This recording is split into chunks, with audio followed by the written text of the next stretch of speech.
Assalamu alaikum wa rahmatullahi ta'ala wa barakatuh.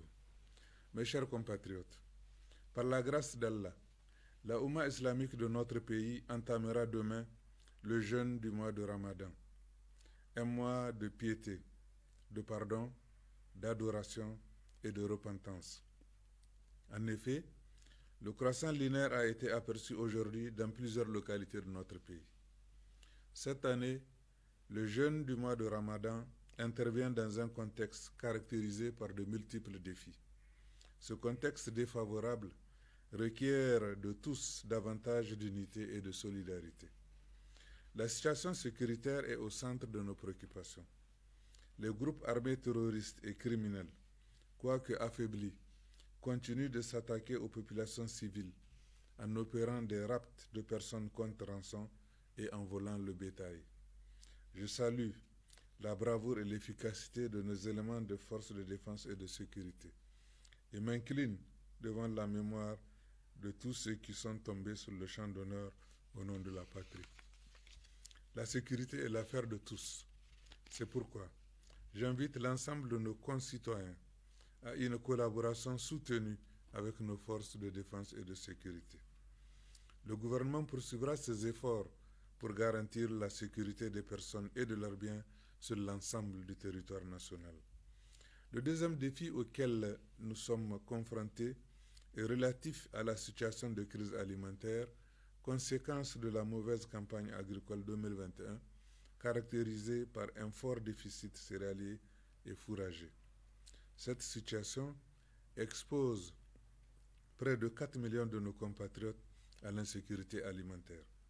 Pour y faire face, le gouvernement met en œuvre un plan de soutien, incluant la vente à prix modéré de céréales, la distribution de vivres et de cash pour les populations vulnérables et d'aliments de bétail en zone pastorale. Sur le plan économique, nous enregistrons depuis quelques semaines une flambée vertigineuse des prix des produits de première nécessité, liée en partie à la COVID-19 et à la guerre en Ukraine. Très tôt, le gouvernement a engagé un dialogue avec les opérateurs économiques afin d'inverser la tendance haussière du prix de ces produits. C'est ainsi que le gouvernement a consenti la réduction de taxes à l'importation de plusieurs produits pour près de 7 milliards de francs CFA. Cette réduction de taxes est destinée à soulager le portefeuille des consommateurs. Je demande donc aux opérateurs économiques d'éviter la surenchère des prix et de prendre en compte les efforts fournis par l'État. Les services compétents ont été instruits, en effet, pour porter une attention particulière sur les prix des produits de première nécessité sur les différents marchés. Mes chers compatriotes, à cette veille de Ramadan, le président de la République, chef de l'État, Son Excellence Mohamed Bazoum, m'a chargé de vous transmettre ses vœux les plus ardents de bon Ramadan. En effet, ces instants précis, il a une pensée particulière pour tous nos compatriotes en situation de vulnérabilité. Je vous invite, mes chers compatriotes, à davantage de partage, de solidarité et de bienveillance envers les plus faibles, ceux qui ont besoin d'assistance pour passer le jeûne du mois de Ramadan dans des conditions d'humanité et de dignité.